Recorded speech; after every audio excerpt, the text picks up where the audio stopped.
حضرت شعیب علیہ السلام کو اللہ تعالیٰ نے مدین کی طرف بھیجا. مدین قوم تھی, اس قوم میں بیماری تھی, ایک تو شرک کی اور دوسری وہ ناپ تول میں کمی کیا کرتے تھے, کسٹمر کو ٹھگتے تھے, 2 نمبری کرنا.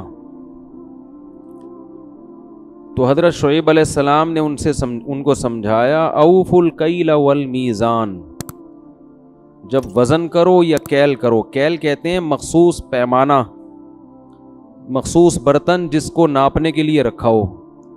آپ کو پتہ ہے نا, کسی بھی چیز کو ناپنے کے عام طور پر 3 طریقے ہوتے ہیں.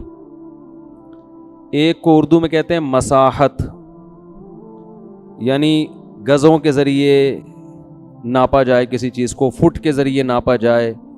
پنجاب میں ایک کنال زمین ہوتی ہے نا, کہتے ہیں ایک کنال ہے, 3 مرلے ہے. وہ ہماری سمجھ میں آ ہی نہیں رہا ہوتا, جب ہم پوچھتے ہیں یہ کتنی ہے, کہہ رہے ہیں اتنے مرلے. تو پتہ نہیں مرلے کیا ہوتا ہے بھائی, گزوں میں بتاؤ. تو مرلے, گز, کنال, ایکڑ, یہ مساحت کہلاتی ہے. اور ایک طریقہ ہوتا ہے کسی چیز کو وزن کر کے بیچنا. ہم جب دکاندار کے پاس جاتے ہیں, بھئی اتنے کلو گوشت دے دو, اتنے کلو ٹماٹر دے دو, تو یہ بھی ایک طریقہ ہے. ایک طریقہ ناپنے کا ہوتا ہے کیل, مخصوص برتن ہوتے ہیں کہ اس برتن میں جتنا آ جائے, چاہے وزن اس کا کچھ بھی ہو. جیسے لیٹر, 1.5 لیٹر والی بوتل, 1.5 litre petrol, 1.5 litre, 2 litre diesel. اب وہ کیا ہوتا ہے, ایک مخصوص برتن میں جتنا ڈیزل آ جائے اس کو ہم کیا کہتے ہیں کہ یہ 1 لیٹر ہے یا 2 لیٹر ہے. تو اس کو عربی میں کیل کہتے ہیں. کیل مخصوص برتن پہلے عربوں میں ہوا کرتے تھے. عرب میں آٹا, دال, چاول تول کر نہیں بیچے جاتے تھے, مخصوص برتن ہوتے تھے. صاع, 1 صاع, آدھا صاع, وہ خاص برتن میں جتنا آٹا آ جائے. کھجور بھی ایسے ہی بکتی تھی. اس کو کہتے ہیں کیل. اور ایک طریقہ ہوتا ہے عدد, جیسے بھائی اتنے درجن کیلے, اتنے درجن انڈے, یہ عدد ہے نا. تو یہ 4 طریقے ہوتے ہیں عام طور پر پیمانہ کرنے کے. تو ان 4 طریقوں میں یہ لوگ ڈنڈی مارا کرتے تھے, خاص طور پر کیل میں اور وزن میں. گننے میں تو ڈنڈی مارنا تھوڑا مشکل کام ہوتا ہے. جب آپ کوئی چیز گنتے ہیں نا تو سامنے والا بھی تو گنتا ہے نا اس کو, لیکن تولنے میں یہ گڑبڑ ہوتی ہے کہ آپ کے پاس جو وزن ہوتا ہے وہ آپ تھوڑا کم رکھتے ہو. اور بعض دفعہ ایسے بھی ہوتا ہے, ہمارے حضرت فرمایا کرتے تھے کہ بعض لوگ یوں کرتے ہیں کہ جیسے 1 کلو کا بٹا رکھا, اور جب یہاں 1 کلو ٹماٹر تول رہے ہیں نا تو وہ آخری ٹماٹر ایسے زور سے ترازو میں ڈالتے تھے. ڈیجیٹل ترازو تو اب آئے ہیں نا, پہلے تو وہ تو جیسے زور سے ڈالیں گے اس کا وزن کیا ہو جاتا ہے, ایسے پھینک کے. تو یہ ڈرامے ہوتے ہیں. آج کل ڈیجیٹل ترازو میں لوگوں نے گڑبڑ کی ہوتی ہے. ایک صاحب مرغی لے کر آئے, مجھے خود بتایا کہ وہاں وزن کچھ اور تھا, گھر میں بھی کہتے ہیں میں نے ترازو رکھا ہوا ہے, وہاں وزن کچھ اور تھا. تو یہ طریقے, گھٹیا طریقے, لوگوں کو دھوکہ دینے کے اور حرام کمانے کے طریقے ہیں. یہ مرض 2-4 لوگوں میں نہیں, پوری قوم میں سرایت کر گیا تھا. جیسے ہمارے ہاں بھی ہے, چند لوگ آپ کو صحیح ملیں گے. اور پیٹرول پمپ پہ دیکھیں آپ, بہت دفعہ ایسا ہوتا ہے ہم ڈیزل ڈلواتے ہیں, پیٹرول ڈلواتے ہیں, اس پمپ سے ڈلواؤ تو صحیح ایوریج ملتا ہے, اس پمپ سے ڈلواؤ تو آگے جا کے ختم ہو جاتا ہے. یہ 2 نمبریاں ہو رہی ہیں. اتنا برا عمل ہے نا اللہ کی نظر میں, یہ اس کو ہلکا جرم نہ سمجھیں. دیکھو اللہ کو 2 نمبر لوگ پسند نہیں ہیں. اسلام کی دعوت اور جو کفر کی دعوت ہے اس میں فرق کیا ہے؟ غیر مسلم آپ کو اخلاقیات سکھاتا ہے, مینر سکھاتا ہے. قرآن کہتا ہے نا نا نا نا نا, ان چیزوں کا صرف اخلاقیات سے تعلق نہیں ہے, ان کا خدا کی نافرمانی سے تعلق ہے. یہ گناہ ہے, جرم ہے, یہ اللہ کی نافرمانی ہے. لہذا اس پہ سزا تمہیں وہ نہیں ملے گی جو دنیا دیتی ہے. دیکھو اگر میں کہیں سے آلو خریدتا ہوں, اس کو خوب اچھی طرح سمجھیں, اسلام میں اور غیر مسلم میں فرق کیا ہے. میں اگر کہیں سے آلو خریدتا ہوں, اس نے 20 روپے کے 100 روپے کے آلو میں 1 کم ڈال دیا اس نے, میں کیا کروں گا جا کے؟ تھوڑا سا برا بلا کہہ کے واپس آ جاؤں گا، کیونکہ اس نے مجھے ایک آلو کا نقصان پہنچایا ہے. یہی ہوگا نا. اللہ کہتا ہے نہیں، ویل للمطففین، تباہی ہے ان لوگوں کے لیے جو ناپ تول میں کمی کرتے ہیں. الذین اذا اکتالوا علی الناس یستوفون، جب حق لینے کی باری آتی ہے تو پورا پورا وصول کرتے ہیں، دینے کی باری آتی ہے تو ڈنڈی مارتے ہیں. الا یظن اولئک انہم مبعوثون، انہیں پتہ نہیں ہے کہ آخرت میں ان کو اس جرم کا اللہ کے سامنے حساب دینا ہے. تو یہ جو نافرمانی کر رہے ہیں یہ کسٹمر کی نافرمانی بعد میں ہے، یہ اللہ کی نافرمانی پہلے ہے. تو جہنم کی آگ کی سزا اللہ نے اپنی نافرمانی کی وجہ سے رکھی ہے، آلو کم دینے کی وجہ سے نہیں رکھی. دیکھو قتل کی سزا قرآن کیا بیان کرتا ہے، وَمَن يَقْتُلْ مُؤْمِنًا مُتَعَمِّدًا فَجَزَاؤُهُ جَهَنَّمُ، جس نے ایک ایمان والے کو جان کر قتل کیا اس کی سزا کیا ہے، جہنم کی آگ میں پھینکوں گا جس میں وہ بہت طویل عرصے رہے گا. وَغَضِبَ اللَّهُ عَلَيْهِ، اللہ کا اس پر غضب بھی ہوگا اور اللہ کی اس پر لعنت بھی ہوگی، اور بہت بڑا عذاب اللہ نے اس کے لیے تیار کر کے رکھا ہے. سوال پیدا ہوتا ہے اتنی سخت سزا تو مقتول بھی نہیں دینا چاہتا اپنے قاتل کو. بھائی اگر مقتول کو زندگی دی جائے اور کہا جائے اس نے تمہیں قتل کیا تھا تو تم کیا سزا، وہ کہے گا عمر قید میں ڈال دو، اس کو بھی قتل کر دو. یہی کہے گا نا، اس سے اتنے پیسے لے لو. وہ یہ کبھی نہیں چاہے گا کہ اس کو ایک طویل عرصے کے لیے آگ میں بولو پھینک دیا جائے. تو مذہب یہ کہتا ہے کہ تم نے لوگوں کے حقوق ادا کرنے ہیں اللہ کے کا حق سمجھ کے، لوگوں کا حق سمجھ کے نہیں، بلکہ کس کا حق بولو، اللہ کا حق سمجھ کے. جو لوگ زکوٰۃ نہیں دیتے، قرآن کہتا ہے یکنزون الذهب والفضة ولا ينفقونها في سبيل الله فبشرهم بعذاب أليم یوم یحمى علیہا فی نار جہنم فتکوی بها جباہہم وجنوبہم وظہورہم. سونے چاندی کے ڈھیر رکھے ہوئے ہیں نا گھروں میں. خواتین کے پاس کتنا زیور ہوتا ہے، بہت سی خواتین کا زکوٰۃ نکالتے ہوئے جان نکلتی ہے. ارے اتنی زکوٰۃ، ارے اتنی کہاں سے دیں؟ جس خدا نے تمہیں اتنا نوازا ہے، زکوٰۃ وہی نکالتا ہے جس کے پاس اضافی ضرورت سے زائد چیزیں ہوتی ہیں. سال میں ایک دفعہ اللہ تم سے تھوڑے سے پیسے مانگ رہا ہے، خوش دلی سے دینا چاہیے. اے اللہ اتنا کہ ہم تو ڈبل دیں گے. کیسے میں دیکھتا ہوں بعض خواتین کو پیشانی پہ لکیریں، یہ کیسے نکالیں بھائی، کیسے، یہ تو بہت زیادہ ہو گیا. تو اللہ کیا فرماتے ہیں جو لوگ زکوٰۃ نہیں دیتے، میں اسی سونے اور چاندی کو پگھلا کر ان کی پیشانیوں کو داغوں گا قیامت کے دن، اور کہوں گا ھذا ما کنزتم لانفسکم، یہ ہیں وہ خزانے جو تم نے اپنے لیے جمع کر کے رکھے تھے. اب زکوٰۃ غریب کا حق ہے نا، کیا خیال ہے؟ غریب سے اگر کہا جائے کہ اس نے تمہیں زکوٰۃ نہیں دی تھی، تم کیا سزا تجویز کرو گے؟ وہ کہے گا 2 تھپڑ لگا دو اس، یہی کہے گا نا.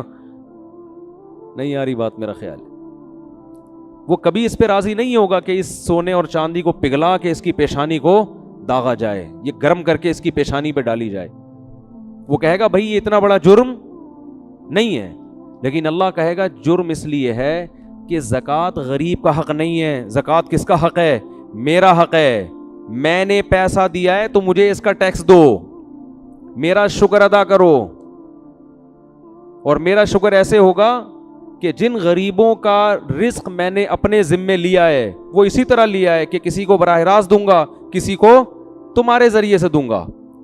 تو اب تم دو. اس لیے علماء کہتے ہیں جب ہم غریب کو زکوٰۃ دیتے ہیں تو اصل میں غریب اللہ کا وکیل بن کے قبضہ کر رہا ہوتا ہے، دے اللہ کو رہے ہیں.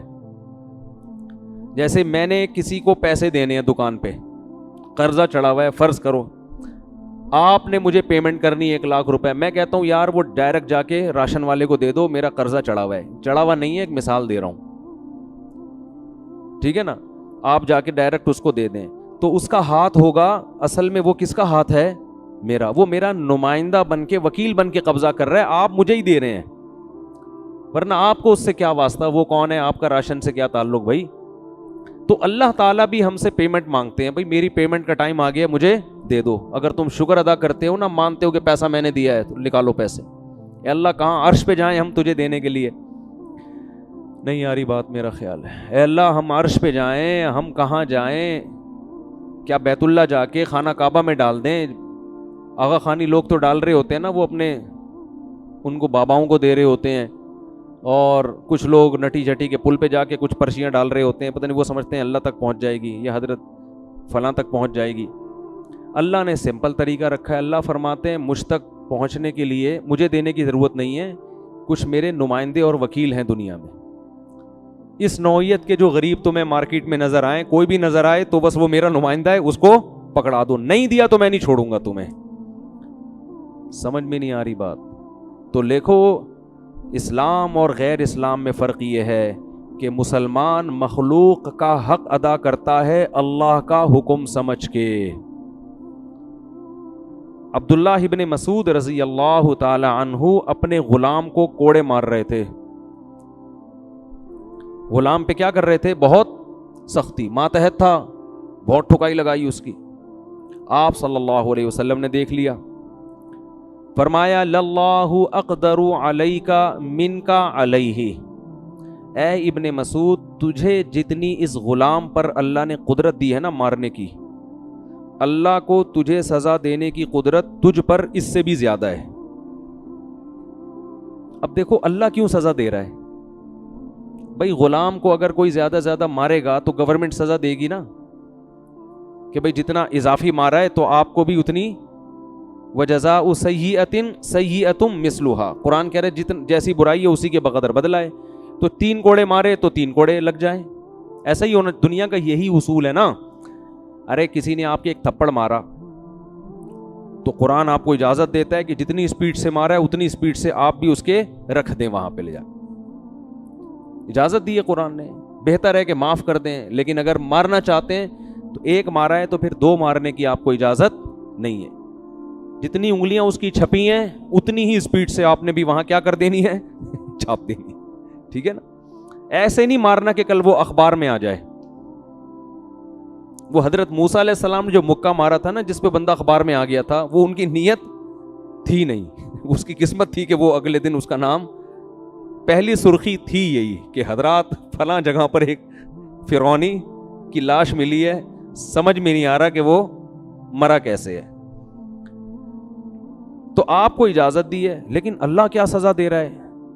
عبداللہ بن مسعود رضی اللہ تعالی عنہ کو نبی نے فرمایا, حضرت عبداللہ بن مسعود نے نا وہ آزاد کر دیا غلام کفارے کے طور پر, کہ جو میں نے زیادہ اس پہ زیادتی ہو گئی ہے تو اس کا کفارہ کیا ہے, آزاد ہو جائے. تو آپ نے کیا فرمایا, اگر تم اس کو آزاد نہ کرتے تو جہنم کی آگ تمہیں چھوتی, آگ کا کچھ نہ کچھ حصہ پہنچتا تمہیں جو تم نے اس پہ اس کے ساتھ زیادتی کی ہے. تو اب دیکھو یہی بات ہے کہ غلام پر ظلم یا زیادتی کرنا یا ماتحتوں پہ ظلم زیادتی کرنا, ایک نوعیت تو اس کی یہ ہے کہ وہ آپ کا غلام ہے, ایک نوعیت کیا ہے, وہ اللہ کا بندہ ہے اور اللہ نے آپ پر پابندی لگائی ہوئی ہے, لہذا پنشمنٹ کس کی طرف سے ہوگی؟ اللہ کی طرف سے. حکم دینے والا جب تبدیل ہوتا ہے تو حکم کی نوعیت کیا ہو جاتی ہے؟ چینج. ہر جرم ایک جیسا نہیں ہوتا.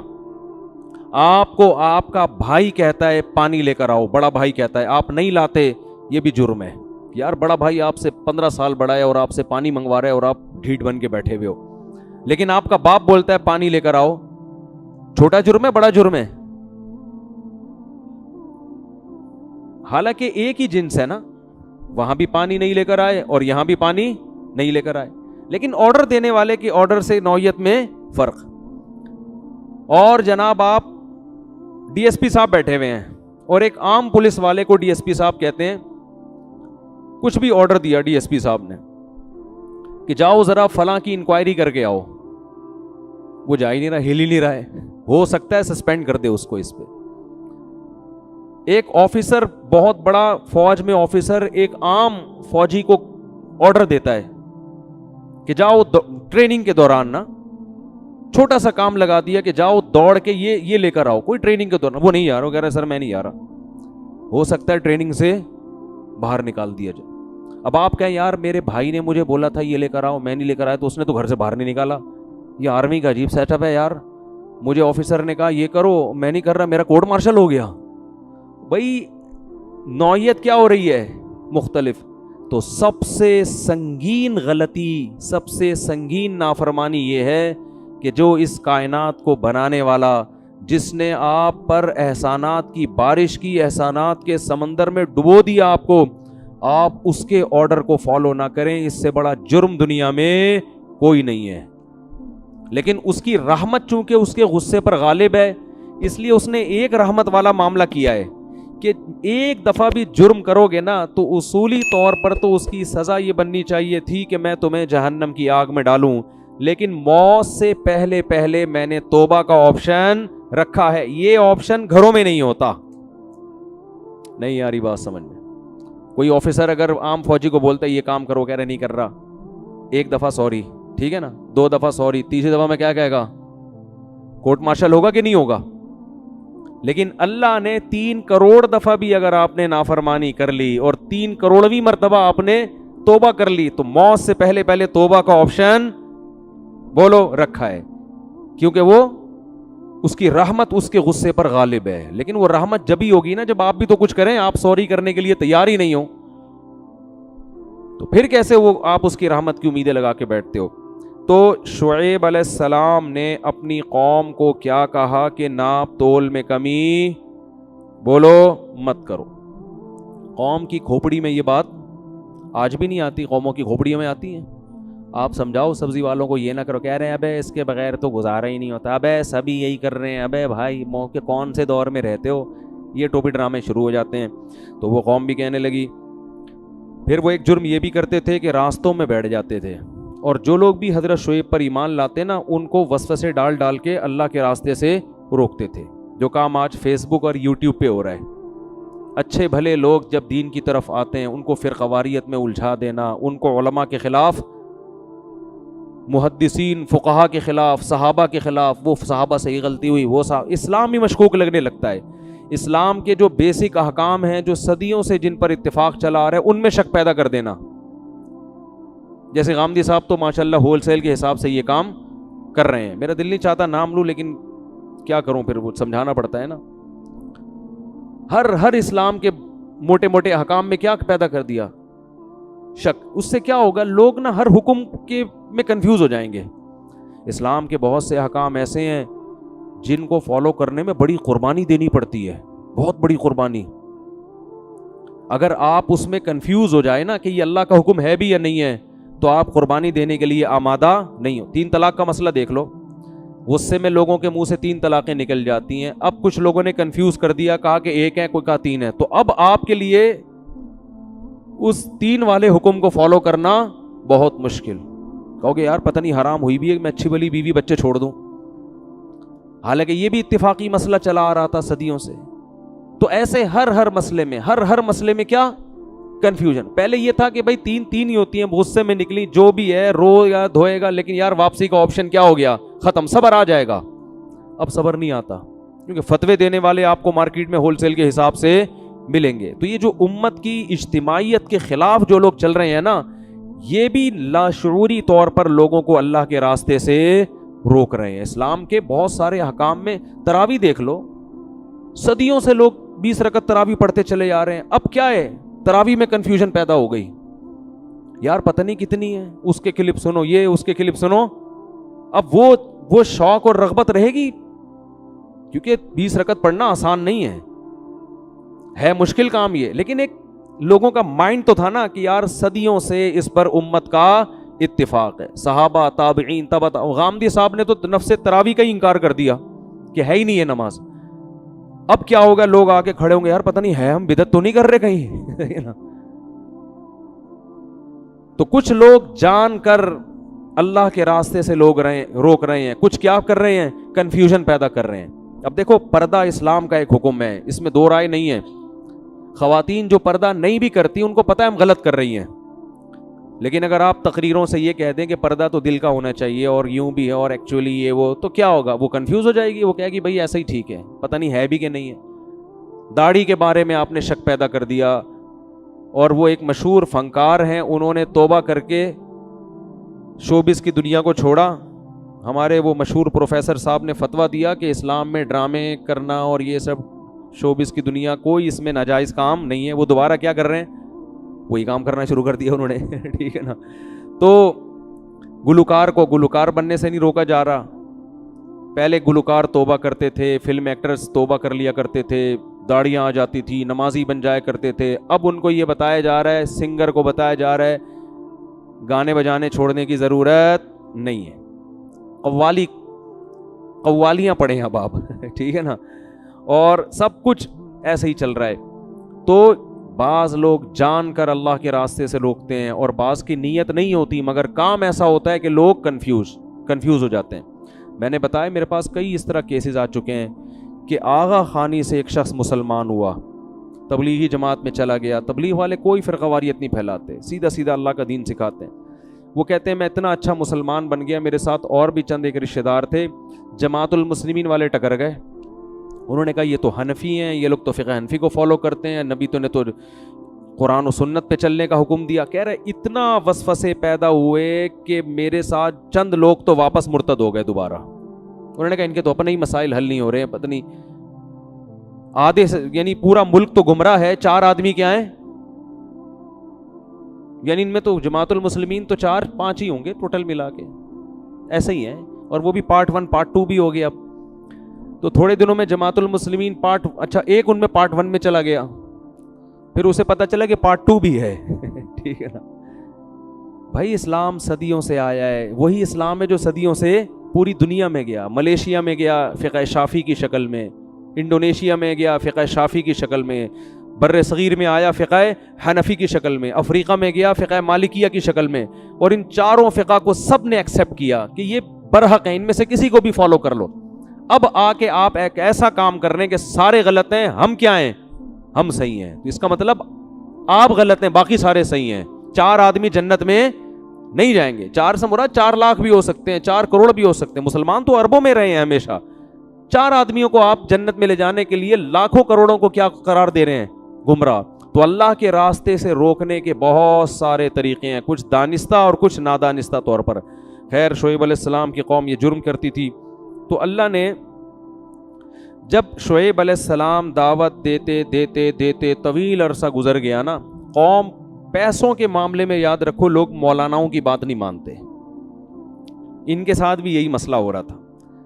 قرآن میں دوسرے مقام پر آتا ہے کہ اصلاتک تأمرک ان نترک ما یعبد آباؤنا ونفعل فی اموالنا ما نشاء. آپ کی نماز, آپ نماز پڑھیں شعیب علیہ السلام, ہم آپ کو نماز سے منع نہیں کرتے.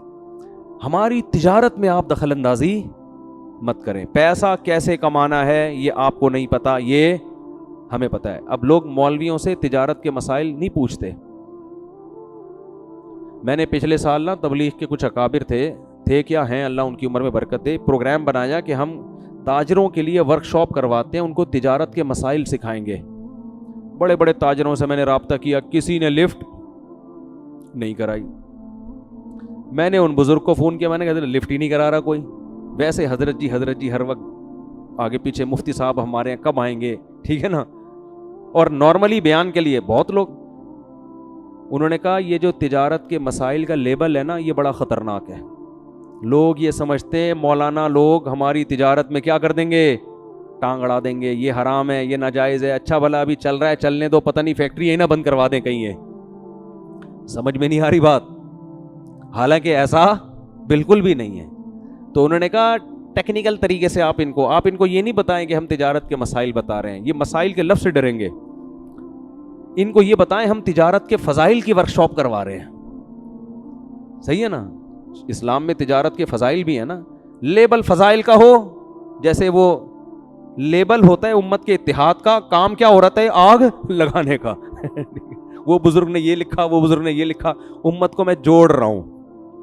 ابھی عجیب طریقے سے جوڑ رہا ہے بھائی. تو میں لوگوں سے کہتا ہوں نا, آپ نے اپنے تمام رشتہ داروں کو گھر میں بلایا, دعوت دی, سب آ کے بیٹھ گئے, پھر آپ نے سب کے عیب نکالنا شروع کی. میرے ماموں اس دن یہ کر رہے تھے, میرے چاچو اس دن یہ کر رہے تھے, تیرے پپا نے یہ کیا. اب جب سب میں آگ لگ گئی, کیا کر رہا ہے, کہہ رہے میں رشتہ داروں میں جوڑ پیدا کر رہا ہوں, فرقہ واریت کو ختم کر رہا ہوں. تو ہم کیا لگائیں گے؟ لیبل فضائل کا، ان کو بتاتے رہیں گے بھائی یہ حرام ہے، یہ ناجائز ہے. لیکن صحیح عالم کیا کرتا ہے؟ وہ یہ نہیں کہتا کہ صرف کہ یہ حرام ہے، بلکہ وہ اس کا آلٹرنیٹ بتاتا ہے. بھائی یہ ناجائز ہے لیکن یوں کر لو تو آپ کا پروفٹ بھی کم نہیں ہوگا، لیکن یہ تجارت کیا ہو جائے گی؟ جائز ہو جائے گی. لیکن لوگ بڑے ڈرتے ہیں، وہ کہتے ہیں مفتیوں کے سر پہ سینگ لگے ہوئے، یہ ٹکر ماریں گے ہمیں، ہمارا اچھا بھلا کام چل رہا ہے، دھندا چل رہا ہے، اس کا بیڑا غلط کر دیں گے. لیکن بہرحال اچھے لوگ بھی دنیا میں موجود ہیں. بہت سے تاجر پوچھتے ہیں. اب ایک پرسوں چند دن پہلے تاجر کا فون آیا کہ میرا کنٹینر آ رہا ہے، 20 لاکھ کا کنٹینر ہے، میں نے 25 میں فروخت کر دیا ہے آگے، حالانکہ کنٹینر ابھی پورٹ سے لگا نہیں ہے. بھائی یہ تو جائز نہیں ہے. نبی صلی اللہ علیہ وسلم کی صحیح حدیث ہے، کوئی بھی چیز قبضے میں لیے بغیر آپ آگے نہیں بیچ سکتے. اب میں صرف اتنا کہہ دیتا جائز ہے، وہ کہتے ہیں ابے یار یہ 5 لاکھ کا اچھا بھلا پروفٹ کیا ہو گیا؟ تیل ہو گیا. اب تو ہم کر ہی نہیں سکتے، سارے تاجر پہلے سے ہی کر رہے ہیں یہ سب کچھ. تو آلٹرنیٹ بتا دیتا ہے آدمی. بھائی آپ ایسا کریں، کنٹینر ابھی لگا نہیں ہے، آپ بیچیں نہیں، بیچنے کا وعدہ کر لیں. سمجھ میں آ رہی ہے بات؟ کیا کر لیں؟ بیچیں نہیں نا، بیچنے کا کیا کر لیں؟ وعدہ کر لیں. بکنگ کے پیسے لے لیں ایڈوانس، بے شک 25 لاکھ ایڈوانس لے لیں، کہیں ابھی میں نے بیچا نہیں ہے، یہ صراحت کریں. کنٹینر پہلے لگے گا، میرے قبضے میں آئے گا، اس کے بعد میں آپ کو بیچوں گا، اور اس وقت آپ کو یہ حق حاصل ہوگا کہ آپ خریدنے سے انکار کر دیں، کیونکہ ابھی بیچا ہے نہیں. انکار کریں گے آپ کو آپ کی پیمنٹ واپس مل جائے گی. لیکن عام طور پر ایسے موقع پہ کوئی انکار کرتا ہے نہیں. سمجھتے ہو کہ نہیں سمجھتے ہو؟ تو ایک چیز قبضے میں ہے نہیں، ایسے بیچ در یہ تو ایک قسم کا سٹا ہے یہ. اور یہی ہو رہا ہے فوریکس ٹریڈنگ میں، یہی ہو رہا ہے نا. آپ دیکھو جو انٹرنیٹ پہ ٹریڈنگ ہو رہی ہے زیادہ تر، تو قبضے میں لائے بغیر چیز بیچ نہیں سکتے. ہاں پلاٹ ایسی چیز ہے جو اگر آپ نے خرید لیا تو قبضہ کیے بغیر بھی بیچ سکتے ہیں. سمجھتے ہو کہ نہیں سمجھتے ہو؟ تو پلاٹوں کی فائل ہیں تو ادھر ادھر، لیکن اس میں بھی یہ ضروری ہے کہ خریدا ہو، آپ کی ملکیت میں آ گیا ہو، اور یہ پتا ہو کہ ہے کہاں. اب یہ مسائل کا پورا سیشن شروع ہو جائے گا، پھر میں آگے چلتا ہوں. یہ تو واعظ و نصیحت کی باتیں ہیں نا. تو خرید و فروخت کے اسلام کا ایک نظام ہے، آپ نے اس نظام کو فالو کرنا ہے. ہم انگریز نہیں ہیں کہ جیسے چاہیں تجارت کریں. وہ تو کرتے رہتے ہیں، پتہ نہیں کیا کیا چیزیں نکال رہے ہوتے ہیں. 4 آدمی کو تم یہ بیچو تو وہ آگے ہر 4 میں سے ہر ایک آگے 4 کو بیچے گا، تو ان کا بھی پروفٹ تمہیں ان کا تجھے کس کھاتے میں مل رہا ہے ان کا پروفٹ ہے بھائی. ایک دفعہ ہمارے پاس ایک صاحب آئے، ہمارے استاذ بھی بیٹھے ہوئے تھے، کہنے لگے کہ ہم نے یہ جوسر مشین بنائی ہے، ایکچولی نہیں بلکہ میڈیسن تھی، کوئی وٹامن کی تھی، کوئی ایک جنرل جو ہوتی ہے نا، ایک عام جو لوگ عام طور پہ استعمال کرتے ہیں. کہا ہم یہ اس طرح سے بزنس کر رہے ہیں کہ ہم یہ بیچیں گے جتنوں کو بھی، ان کو ہم یہ سہولت دیں گے کہ آپ نے بھی آگے 10 آدمیوں کو بیچنی ہے، پھر وہ 10 میں سے ہر ایک 10 کو، تو ان میں سے ہر ایک کا کمیشن ان 5 کو ملے گا. اب اس کی وجہ سے اس میڈیسن کی جو مارکیٹ ویلیو سے زیادہ ویلیو پہ بیچ رہے ہیں، وہ ظاہر ہے نارمل ویلیو پہ بیچنے کے لیے اس تکلف کی ضرورت تھوڑی ہے. میرے ذمے ہمارے استاذ نے لگایا ہوا تھا، ان کم بختوں کو سمجھو یہ کر کے آ رہے ہیں معذرت کے ساتھ. تو میں ان کے آفس میں چلا گیا، ان کی پریزنٹیشن جو بھی تھی نا وہ سن کر آیا میں. تو پتہ یہ چلا کہ یہ جو میڈیسن کی قیمت اتنی ہے، اضافی قیمت جو بندہ دے رہا ہے نا، وہ صرف اس چکر میں دے رہا ہے کہ آگے میں 10 آدمیوں کو یہ پہنا دوں گا اور یہ میرے پیسے کور ہو جائیں گے. اگر یہ 10 کو نہیں پہنا سکا تو یہ پیسے کور نہیں ہوں گے. تو یہ جائز طریقہ نہیں ہے. لیکن وہ پتہ نہیں فتوے بھی آپ ہر جگہ سے آج کل مل جاتے ہیں، کہیں سے ٹھپے وپے لگا کے لائے ہوئے تھے حلال ہے. تو ہمارے استاذ نے ان کو ڈانٹا کہ اگر یہ اتنی بہترین دوا ہے تو کمبختوں تو میں کہہ رہا ہوں، جا کے انسان کے بچوں کی طرح میڈیکل اسٹور پہ کیوں نہیں رکھوا دیتے اس کو بھائی؟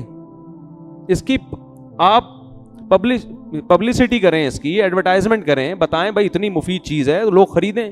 ان کو پتہ ہے لوگ اس طرح سے نہیں خریدیں گے، اور اس کا نقصان ان کو ہوگا جو آخر میں رہ جائیں گے، جن سے خریدنے والا کوئی بھی نہیں ہوگا. یہ چین چلتی ہے ایسے. تو یہ ناجائز ہے. تو سیدھی طریقے سے انسان کے بچوں کی طرح پیسہ کماؤ میرے بھائی. جیسے ساری دنیا یہ گورے جو ہے نا کھوپڑی لڑاتے رہتے ہیں، کسی طرح سے پیسہ ہم اپنے پاس سمیٹیں. اس میں لوگ کروڑ پتی بن گئے ہیں بیٹھے بیٹھے. اب آپ نے وہ جوسر مشین یا میڈیسن 10 کو بکوا دی اور آپ آرام سے بیٹھ گئے, وہ 10 آگے 100 کو, وہ 100 سے آگے 1000, آپ بیٹھے بیٹھے نوٹ چھاپتے رہتے ہو فری پھوکٹ میں, اور پھر آپ کو کمپنی اتنی سہولتیں دیتی ہے اور یہ اور وہ, اور آپ کو پھر جب مفتی کہے گا یہ حرام ہے تو اتنا پیسہ فری پھوکٹ میں بیٹھا بیٹھا مفتی صاحب کے منہ سے حرام کہتا ہوا اچھا نہیں لگتا. پیسے کی تو بڑا نشہ ہوتا ہے, لت پڑ جاتی میرے بھائی. چرس اور ہیروئن کی لت سے زیادہ یہ لت ہے. اور پیسے کی محبت ختم کرنے کا صرف اور صرف ایک طریقہ ہے, دنیا کو مسافر خانہ سمجھے, W11 سمجھے. او بھائی لٹک کے چلے جائیں گے, روکھی سوکھی کھا لیں گے, جگہ نہ ملی چھت پہ بیٹھ کے چلے جائیں گے, ہم نے تو لانڈی پہ اتر جانا ہے, ہم نے کون سا یہاں بیٹھے رہنا ہے. پیسے ہوں گے انجوائے کریں گے, نہیں ہوں گے تو لٹک کے سفر کریں گے, یہ بھی انجوائے کریں گے. پیسے ہوں گے پراٹھے کھائیں گے, انڈے پراٹھے کھائیں گے, نہیں ہوں گے سوکھی روٹی چائے میں ڈبو کے کھائیں گے. 4 دن میں اس کی بھی عادت ہو جاتی ہے, کوئی ٹینشن لینے کی بات نہیں ہے. گھر ملے گا سوئیں گے, نہیں تو فٹ پاتھ پہ منجی ڈال کے سو جائیں گے. اور منجی کا فائدہ اتنا زیادہ ہے, میں نے ایک بیان کیا تھا کہ بیڈ پہ سونے میں نقصان ہے, بیڈ میں نیچے سے ہوا نہیں لگتی. منجی ڈال کے چارپائی ڈال کے سوئیں گے نا تو اس میں نیچے سے بھی ہوا لگتی ہے, یہ بہت بڑا فائدہ ہے. تو پیسے کو زیادہ اپنا باپ مت بناؤ, یہ کچھ بھی نہیں ہے. مل جائے اللہ کی نعمت ہے, نہیں تو کوئی ٹینشن والی بات نہیں ہے. نکالو اس کو دل سے, اس گٹر کو. ایسا نوٹوں پہ مر رہے ہیں یار. انسان تمہیں اللہ نے بنایا, تم چیزوں پہ مرتے ہو, مٹی کی بنی ہوئی چیزوں پہ. تبلیغ والے کہتے ہیں نا گشت کے دوران, یہ کھڑی مٹی اور یہ کیا ہے, پڑی مٹی. لوگ کہتے ہیں بیوی بچے ٹینشن دیں گے جب پیسہ کم ہو جائے گا. تو بیوی بچوں کو بولو بھائی اسی میں گزارا کرنا ہے کرو, نہیں تو پتلی گلی سے نکلو. بیوی بچوں کی بھی زیادہ ٹینشن نہ لو, یہ بیوی اور بچے بھی مسافر خانہ میں ملے ہوئے ہیں آپ کو, یہ کون سا ہمیشہ رہیں گے.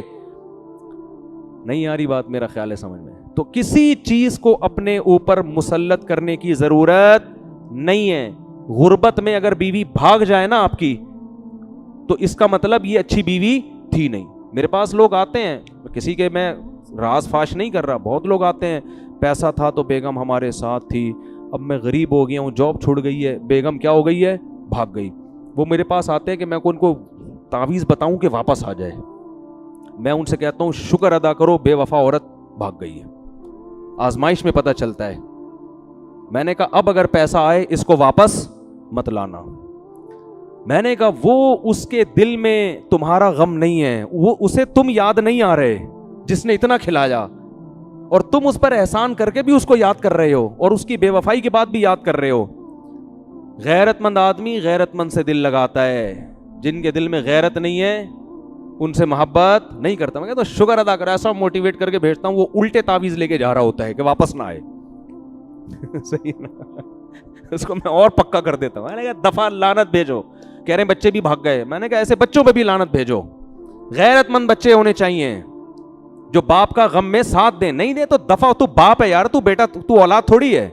باپ میں اللہ نے استغنا رکھا ہے. دیکھو چھوٹے بچوں کو تو محبت بہت زیادہ دو, میرے بچے میرے, ان کو لانے کی بھی کوشش. جب بڑے ہو جائیں تو اب ان کی ذمہ داری آپ کو عزت دیں, تو آپ ان کو محبت دو بشرطے کہ وہ بھی آپ کو محبت دیں. نہیں دے رہے, بیٹا ہم نے پال پوس کے بڑا کر دیا, آپ پر ہم نے احسان کیا, تمیز سے رہنا ہے رہو, نہیں تو پتلی گلی سے نکلو. ہم نے آپ کو اپنے لیے پالا ہی نہیں ہے, ہم نے آپ کو آپ کے لیے پایا, آپ پر احسان کرنے کے لیے, خدا کا حکم سمجھ کے, اپنی خدمت کے لیے نہیں. خدمت کرو گے اللہ راضی ہو جائے گا, نہیں کرو گے جاؤ یہاں سے. تھوڑا سا اسٹائل اپنا چینج کرو گے تو اچھی سی, ورنہ بھائی دنیا تو بڑی نالائق ہے, تمہیں غم دے دے کے جان سے مار دے گی, روئے گی بھی نہیں. وہ بیوی بھاگ گئی, وہ میرا بچہ میرے ساتھ یوں کر رہا ہے, میرے ماموں نے یہ کر دیا, میرے چاچو نے یہ کر دیا. ابے میں نے اس پر اتنا احسان کیا, آج وہ مجھے آنکھیں دکھا رہا ہے, تو کیوں احسان کیا بھائی؟ تو نے اس لیے احسان کیا تھا کہ وہ تجھے جھکے گا تیرے سامنے. کون جھکتا ہے؟ سبزی والے پر میں نے کتنا احسان کیا تھا. غریب آدمی کمبخت کے گھر میں بیٹھنے کی جگہ نہیں تھی, فرش پہ بیٹھتا تھا وہ. کتنا پیسہ اس کو ہم نے کھلایا, اور اسٹیمپ پیپر کے انگوٹھے مجھے گفٹ میں دے کے چلا گیا. اب ہم روتے رہے, ابے میں نے احسان کیا. ابے بھائی تم نے احسان کیا تھا, اگر اللہ کے لیے کیا تھا تو اللہ راضی ہو جائے گا. بزنس کے لیے کیا تھا تو بزنس میں تو یہ ہوتا ہے. تو جب تک دنیا کو مسافر خانہ نہیں سمجھو گے میرے بھائی, دنیا تمہیں ایسا چترول لگائے گی نا, یہ بڑی بے شرم اور غیرت لیس دنیا ہے یہ. اب گالیاں تو نہیں دے سکتا نا میں ممبر پہ بیٹھ کے، اس لیے میں تھوڑا انگلش ملا کے، ورنہ اس کو جتنی گالیاں دی جائے نا یہ کیا ہے، کم ہے سے زیادہ۔ دل صرف کس سے لگاؤ؟ اللہ سے، اللہ وفا کرتا ہے، تھوڑا کرو گے بہت زیادہ دے گا۔ ابراہیم علیہ السلام نے دنیا سے نہیں اللہ سے وفا کی تھی۔ اللہ کہتے ہیں واتخذ اللہ ابراہیم خلیلا، اللہ نے ابراہیم کو اپنا جگری دوست بنا لیا، خلیل بنا لیا۔ یعقوب علیہ السلام نے کس سے وفا کی؟ اللہ سے۔ کیسا نوازا اللہ نے۔ تو اللہ سے وفا کرو گے تو بھائی سب کچھ ملے گا۔ باقی دنیا کے ساتھ اچھا سلوک کرو، سب کے ساتھ اچھے رہو، بے وفائی نہ کرو، معاہدے مت توڑو، اپنا الو سیدھا رکھو، پھر بھی سیدھا چلتا ہے، کوئی چلے نہیں چلے تو۔ اور یاد رکھو آدمی جب خود غلط ہوتا ہے تو پھر اس کی وجہ سے جو اس کو غم پہنچتے ہیں نا، ان میں صبر کی توفیق نہیں ملتی۔ خود سیدھا ہو، پھر اگر ٹینشنیں بھی ملیں گی، ان ٹینشنوں میں اللہ صبر کی توفیق دیتا ہے۔ تو خیر میں جلدی سے بیان ختم کرتا ہوں، کہاں سے کہاں چلا گیا۔ تو وہ جو ہے نا، جب ان کو سمجھا رہے بھائی تم قحط زدہ لوگ نہیں ہو، کھاتے پیتے لوگ ہو، کیوں ڈنڈی مار رہے ہو، تو قوم کے پاس کوئی جواب نہیں تھا۔ وہ کہنے لگے لَنُخْرِجَنَّكَ يَا شُعَيْب، اے شعیب ہم تجھے اپنی بستی سے نکال دیں گے، بہت زیادہ ہو گئی ہے، ہم کیا کریں گے، آپ کو اپنی بستی سے نکال دیں گے۔ اور اللہ فرماتے ہیں فَأَخَذَتْهُمُ الرَّجْفَةُ، ایک زلزلے نے ان کو پکڑا ہے، فَأَصْبَحُوا فِي دَارِهِمْ جَاثِمِينَ، صبح جب اٹھیں تو سارے اوندھے منہ مرے ہوئے تھے۔ ناپ تول میں کمی کرنے سے بھی زلزلے آتے ہیں، جب تجارت میں لوگ خیانتیں کرتے ہیں، جھوٹ بولتے ہیں، ان سے بھی کیا ہوتا ہے، آسمانی آفتیں آتی ہیں۔ تو جب وہ قوم الٹ گئی، اللہ فرماتے ہیں فَتَوَلَّ عَنْهُمْ، حضرت شعیب علیہ السلام نے بستی کے قریب جا کے کہا، پیٹ پھیری اور کہا یا قوم لقد ابلغت رسالات ربی، اے میری قوم میں نے اپنے رب کا پیغام تم تک پہنچا دیا۔ ان مردوں سے خطاب کر رہے ہیں عبرت کے لیے۔ وَنَصَحْتُ لَكُمْ، اور میں نے تمہارا بھلا چاہا تھا، تمہارا برا نہیں چاہا تھا۔ فَكَيْفَ آسَىٰ عَلَىٰ قَوْمٍ كَافِرِينَ، اب بتاؤ میں تم پر افسوس کیسے کروں۔ یعنی ایسے موقع پہ تو افسوس ہونا چاہیے نا، بیچارے مر گئے، لیکن پتہ نہیں مجھے افسوس ہو نہیں رہا، کیونکہ میں نے تو تمہاری خیر خواہی میں اپنی صلاحیت کو پورا خرچ کر دیا تھا، اب مجھے تم پر رونا نہیں آ رہا۔ تو اس لیے بھائی اس بات کا بڑا خیال کیا کریں، مالی معاملات میں دو نمبری بولو نہ کریں۔ بہت دو نمبریاں ہو رہی ہیں، کمپنیاں بھیجتی ہیں آپ کو گاڑی ریپیئر کروانے کے لیے، جتنے کی ریپیئر ہو بل بنا کے لے آنا، دونوں طرف سے کھانچے کھلے ہوئے ہیں۔ میکینک سے کھانچا یہ کھلا ہوا ہوتا ہے کہ بل زیادہ بنا کے دینا، 1000 کا کام ہوا ہے تو بل کیا بنے گا، 1200 روپے کا، زیادہ بنانے کے عوض میں 50 تیرے اور 150 میرے۔ یہ ہو رہا ہے سعودی عرب میں بھی ہو رہا ہے، دبئی میں بھی ہو رہا ہے، اور ماشاءاللہ ہمارے ملک میں تو سب سے زیادہ ہو رہا ہے۔ تو یہ ناجائز ہے، یہ کہاں سے جائز ہو گیا؟ خیانت کیوں کر رہے ہو آپ اس کے ساتھ؟ ہوتا ہے کہ نہیں ہوتا؟ ایک صاحب نے مجھے اپنا واقعہ سنایا کہ ایک عربی ایکسیڈنٹ ہو گیا میرا عربی کی گاڑی سے، غلطی عربی کی تھی، تو شرطوں نے پکڑ لیا، تو شرطوں نے عربی پہ جرمانہ ڈالا۔ اب وہ جرمانہ یہ ڈالتے ہیں کہ بھئی جو پارٹس خراب ہوئے ہیں ریپیئر کروانے ہیں یا نئے بنوانے ہیں، تو اگر ریپیئر کروانے ہیں تو ان کے پیسے الگ ہیں، نئے بنوانے ہیں تو کہہ رہے میں نے کہا نئے بنوانے ہیں۔ اس نے نئے کے پیسے دیے، کہہ رہے میں نے نئے بنوانے کے بجائے انہیں کو ریپیئر کروا دیا۔ یہ بھی غلط ہے، ناجائز ہے۔ سمجھ میں آ رہی ہے بات؟ کیونکہ قرآن کہہ رہے وَجَزَاءُ سَیِّئَةٍ سَیِّئَةٌ مِثْلُهَا، جس نے برائی کی ہے نا تو تم اس سے اتنا بدلہ لے سکتے ہو کہ اس برائی کی تلافی ہو جائے۔ تو تلافی ریپیئرنگ میں ہو رہی ہے تو نئے پارٹس ڈالنے کی آپ کو کیا ضرورت؟ اور اگر آپ سمجھتے ہو کہ نئے پارٹس ڈالے بغیر تلافی نہیں ہوگی تو آپ سچ کیوں نہیں بول رہے اس کے ساتھ؟ تو ہر جگہ چونا لگایا جا رہا ہے، ہر جگہ دو نمبری، ہر جگہ پیسوں میں خیانت، کوئی کسی کا حق دینے کے لیے تیار نہیں ہے۔ اللہ کو سخی لوگ پسند ہے، پیسہ ایسے خرچ کیا کرو، ایسے اڑایا کرو، مزہ نہ آئے پیسے واپس۔ اچھا لگتا ہے آدمی، گھر میں بھی اچھا لگتا ہے، بیوی کو بھی اچھا لگے گا، بچوں کو بھی اچھا لگے گا، دوستوں کو بھی اچھا لگے گا، اللہ کو بھی اچھا لگے گا۔ ایسے بیٹھے ہوئے ہوتے ہیں نا, اتنے اکاؤنٹ میں پیسے رکھ کے وہ جمع کیے ہوئے, ویسے دیکھتے رہتے ہیں اتنے کروڑ ہو گئے, اتنے کروڑ. ابے نکال کے خرچ کرو یار, کھاؤ, خریدو, کچھ بھی خرید کے بیچو, بزنس کے لیے نکال لو, رکھو نہیں, یہ رکھنے والی چیز نہیں ہے. ہاں اتنا نہ کرو کہ کل دوسروں سے بھیک مانگنی پڑے, اپنی بنیادی ضرورتوں کو پورا کرنا چاہیے پہلے انسان کو. لیکن اللہ کو سخی آدمی پسند ہے, اللہ بھی سخی ہے. وقالت الیہود ید اللہ مغلولہ, کل جو ہم نے قرآن پڑھا نا اس میں یہودی کہتے تھے کہ اللہ ہمیں صحیح طرح دیتا نہیں ہے جیسے دینا چاہیے نا, ہمارے ایکسپینسز زیادہ ہیں, ٹھیک ہے نا, اور ارننگ اس حساب سے بولو کم ہے. جبکہ ہم نے علماء سے سنا ہے, بڑے غریب علماء سے بھی ہم نے سنا, کہتے ہیں میرے جتنے خرچے ہیں نا اللہ مجھے اس سے کئی گنا زیادہ دیتا ہے.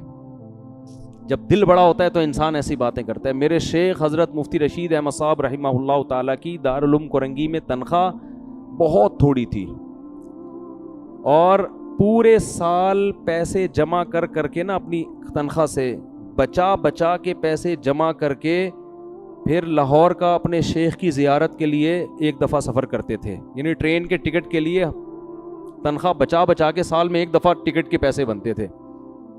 اور فرماتے ہیں اس دور میں حضرت کیا کہتے تھے, اللہ نے مجھے اتنا دیا ہے کہ میری ضرورتوں سے کروڑہ گنا زیادہ ہے. کیونکہ ضرورت تو ہماری یہ ہے کہ 2 وقت کی روٹی مل جائے اور رات سونے کے لیے سر چھپانے کی جگہ مل جائے, بس یہ کیا ہے. باقی گریبیاں ہیں, کہتے اللہ نے گریبیاں 2 کے بجائے 3 وقت کی روٹی مل رہی ہے, سال میں ایک دفعہ لاہور کا سفر بھی ہو رہا ہے, یہ تو گریبیاں ہیں نا. نہیں آ رہی بات, میرا خیال ہے سمجھ. تو شکر ادا کرو گے نا, اللہ نے یار جتنا ہماری ضرورت ہے اس سے کئی گنا. ابے دیکھو افطاری پہ کیا مزہ آتا ہے یار, کتنا کچھ رکھا ہوا ہوتا ہے آج دسترخوان پہ, غریب آدمی کے دسترخوان پہ بھی کیسا پھوڑ پھاڑ کے طبیعت سے آتے ہیں جو تباہی میں چاہ دیتے ہیں نا. آپ افطاری کے ٹائم پہ ذرا پبلک کو دیکھا کرو. میں تو کبھی کبھار اپنے گھر میں نوٹ کر رہا ہوتا ہوں نا, لوگوں کو تو جا کے دیکھنا صحیح نہیں ہے کیا کھا رہا ہے. ایک ہاتھ ادھر پکوڑے کی طرف گیا, ادھر فوراً سموسا چیک, کیا کھائیں, سموسا نہیں ہے بھائی, ادھر دہی بڑے کی طرف آؤ, پھر ذرا سا چاٹ کھاؤ کے دیکھو, ابے تھوڑا سا یہ لیگ پیس اٹھاؤ, ہے بھائی. جتنی چیزیں ہوتی ہیں نا آدمی کنفیوز ہوتا ہے کہ کھانا کیا ہے, میں نے جلدی لگا ہوا ہے بس. کتنی نعمتیں اللہ نے دی ہیں ہمیں, افطاری ملے پھر رات کھانا نہ ملے کوئی ٹینشن نہیں ہے, کوئی کمزوری نہیں ہوگی. صبح سحری ملے کافی ہے, اور سحری ہمیں صرف کھجور بھی مل جائے نا, انسان بہترین صحت کے ساتھ زندہ رہ سکتا ہے اگر وہ صرف کھجور پانی پہ گزارا کرے. صحابہ کرام کئی مہینے کھجور اور پانی پہ گزارا کرتے تھے, اور بڑی بھاری بھرکم تلواریں لے کے میدان جنگ میں لڑا کرتے تھے. کھجور ہی ایسی چیز ہے جس میں اللہ نے سب کچھ رکھ دیا ہے, باقی سب غریبیاں ہیں. شربت بھی پی رہے ہیں, پھر پکوڑے بھی کھا رہے ہیں, پھر سموسے بھی پھوڑ رہے ہیں, اور یہ بھی, اور بریانی کی طرف ایک ٹن مارا, وہاں سے ٹن تھوڑا سا ادھر سائڈ پہ ٹن مار کے نہاری کی طرف آئے, پھر فروٹ چاٹ کی طرف ٹن مارا, ایسے کنفیوز ہو رہا ہوتا. اس وقت آپ کسی کے آگے سے سموسا چھین لو. میں نے ایک گھر میں لڑائی دیکھی ہے, کیا ہوا تھا, افطاری کے وقت پر آپس میں ایسی لڑائی ہوئی ہے ایک گھر میں. وہ پہلے میں کہیں رہا کرتا تھا, وہاں کے پڑوس, کسی کا ذہن, وہ ان کا بھی ذہن نہیں جائے گا, کسی کا راز فاش نہیں کر رہا. افطاری کے وقت نہ ایسی قاتلانہ لڑائی ہوئی ہے بھائیوں میں. بھائی برتن پھینکنے کی آوازیں آ رہی تھی. پتہ یہ چلا تھا کہ ایک رول تھا, وہ بچے نے اٹھا کے پہلے بھاگ گیا وہ لے کے.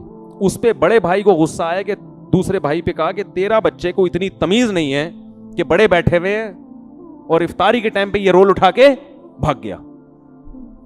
تو کہیں اس نے تھپڑ مار دیا ہوگا. بھائی نے کہا کہ ایک رول پہ تم نے اس کو تھپڑ مارا ہے. اس پہ ان کی ایسی لڑائی ہوئی ہے, تو اس لڑائی میں رول کا بہت بڑا رول تھا.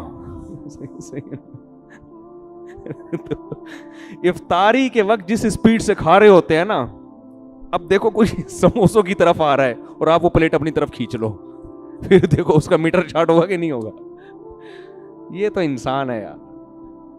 تو صرف کھجور ایک ایسی چیز ہے جس میں اللہ نے بے پناہ طاقت رکھی ہے. نبی صلی اللہ علیہ وسلم نے فرمایا جس گھر میں کھجور نہیں ہے فأہلہ جیاع، وہ گھر والے بھوکے ہیں.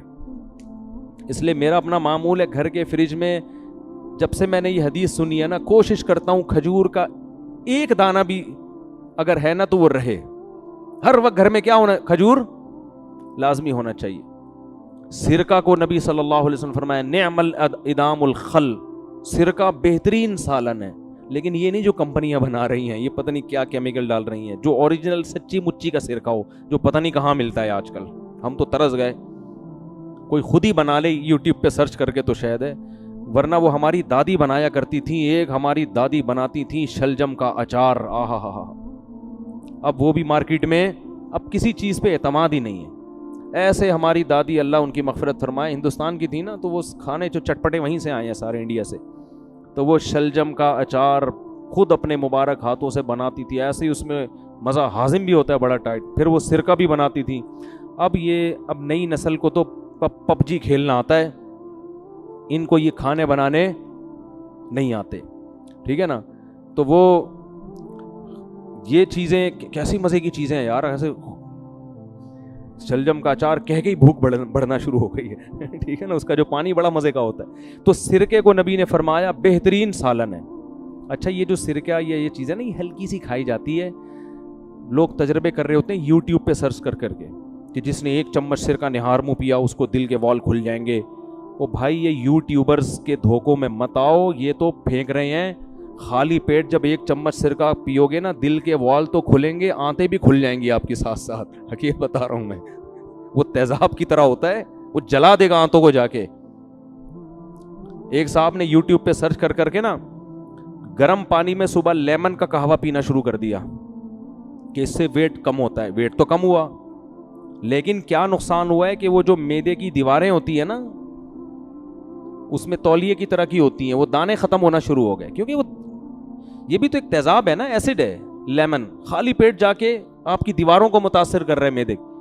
تو یوٹیوب پہ نہیں چیزیں سرچ کر کے کھایا کریں کہ وہ موٹے ہونے کے لیے یہ کھا رہا ہے آدمی اور پتلا ہونے کے لیے وہ پتلا تو ہو جاؤ گے آپ، لیکن بہت زیادہ سائیڈ ایفیکٹ ہوتے ہیں. پراپر جب تک کوئی ڈاکٹر نہ ہو، پراپر صحیح حکیم نہ ہو، اس وقت تک آپ خود سے یوٹیوب پہ سرچ کر کے اپنا علاج مت کریں. تو نبی نے کھجور کی تعریف بیان کی. تو سرکہ جو ہے نا خالص ہو، کھانے میں تھوڑا سا ایسے بھر کے نا اس کو کھانا شروع کر دیں، نقصان دیتا ہے. تو اللہ نے اتنی نعمتیں دی ہیں، حالانکہ ہماری ہر ضرورت کھجور سے پوری ہو جاتی ہے. صحابہ کی تو ساری ضرورتیں. اور ہمیں کھجور اچھی کیوں نہیں لگتی؟ اس لیے نہیں لگتی کہ بھائی بھوک نہیں لگتی ہمیں. ایک دفعہ طبیعت سے بھوکے ہو، پھر دیکھو تازہ کھجوریں جب سامنے آئیں گی نا ان کو پھوڑنے میں مزہ نہ آئے، پیسے واپس. ہمارے نبی شدید بھوک میں، اتنی شدید بھوک تھی کہ اس بھوک نے آپ صلی اللہ علیہ وسلم کو گھر سے نکلنے پر مجبور کر دیا. ہم تو بھوک لگے بغیر کھاتے ہیں، اس لیے ان نعمتوں سے صحیح لذت حاصل نہیں کرتے. بھوک لگے پھر دیکھو. تو نبی گھر سے نکلے، بس یہ واقعہ سنا کے بیان ختم کرتا ہوں. حضرت ابو بکر بھی نکل گئے، انہوں نے کہا میں بھی بھوکا. حضرت عمر بھی نکل گئے، فرمایا میں بھی کیا ہوں اتنی بھوک. تو ایک صحابی کے گھر پہ گئے، انہوں نے بلایا، انہوں نے کہا اپنے باغ میں بلایا ان کو، کہا کہ اللہ کی قسم آج کے دن روئے زمین پر آپ سے اچھے مہمان اور مجھ سے بہتر میزبان کوئی بھی نہیں ہے، کہ مجھے سید الانبیاء ابو بکر عمر کی دعوت کا موقع ملا. تو ان کو لے گئے اپنے باغ میں اور تر کھجوریں توڑ کے درخت سے ان کے سامنے رکھی، تازہ تازہ کھجوریں. ہر چیز تازہ کھایا کرو. گوشت بھی آج کل 1 مہینے پرانا فریج میں، بقرعید کے گوشت سے محرم کے حلیم بن رہے ہوتے ہیں. وہی کنجوسی والی بات ہے نا، کھاؤ پیو، کل اللہ اور کل دوبارہ بکرا کاٹ لینا. یار اللہ نے آج کل لوگوں کو وسائل دی ہیں. جو غریب آدمی ہے وہ پھر وہ جو ہے سبزی کھا لے، کیا خیال ہے؟ تازہ کھائے نا. اور چلو اللہ نے کسی کو غریب بنایا ہے وہ اسٹور کر لے، لیکن جس کو اللہ نے دولت دی ہے وہ کیوں اسٹور کر رہا ہے؟ غریب اسٹور کرے، سمجھ میں آتا ہے. تو میں لاکھوں پتی لوگوں کو دیکھ رہا ہوں کہ فریج کا دروازہ کھولو نا، چیزیں گر رہی ہوتی ہیں دھڑم دھڑم کر کے تو کھجور ان کے سامنے لا کے رکھے آپ صلی اللہ علیہ وسلم کے سامنے. آپ صلی اللہ علیہ وسلم کتنی شدید بھوک میں کھجور کھائی اور پھر کنویں کا تازہ پانی پیا. اور پھر آپ صلی اللہ علیہ وسلم نے فرمایا لَتُسْأَلُنَّ يَوْمَئِذٍ عَنِ النَّعِيمِ، ان نعمتوں کے بارے میں کل تم سے قیامت کے دن سوال ہوگا۔ کیسے شدید بھوک میں ہماری حالت خراب تھی، کیسی تازہ کھجوریں اور اس کے اوپر پانی، سمجھتے ہو کہ نہیں سمجھتے؟ تو بہت نعمتیں اللہ نے دی ہیں، اس لیے ہر وقت یہ نہیں کہ پیسے ہی نہیں ہے، میں یہ مرا جا رہا ہوں، میں یہ ہو رہا ہوں۔ اللہ کو یہ اسٹائل پسند نہیں ہے۔ یہ یہودیوں کا اسٹائل تھا کہ اللہ کے ہاتھ بندے میں پیسہ ہی نہیں دیتا۔ تو جبکہ علماء اور بزرگوں کا اسٹائل کیا ہوتا ہے؟ کھانے کو نہیں ہے پھر بھی کیا کہہ رہے ہیں؟ اللہ کا دیا بہت ہے، میری ضرورتوں سے اللہ نے بہت زیادہ مجھے عطا کیا ہے۔ تو اس میں پھر کیا ہوگا کہ حلال کماؤ گے، ناپ تول میں کمی نہیں کرو گے۔ جب آپ سمجھ رہے ہو مجھے زیادہ ملا ہوا ہے تو مجھے کیا ضرورت ہے ٹھگنے کی اور جھوٹ بولنے کی؟ اللہ تعالیٰ سمجھنے کی، عمل کی توفیق عطا فرمائے۔ وما علینا الا البلاغ۔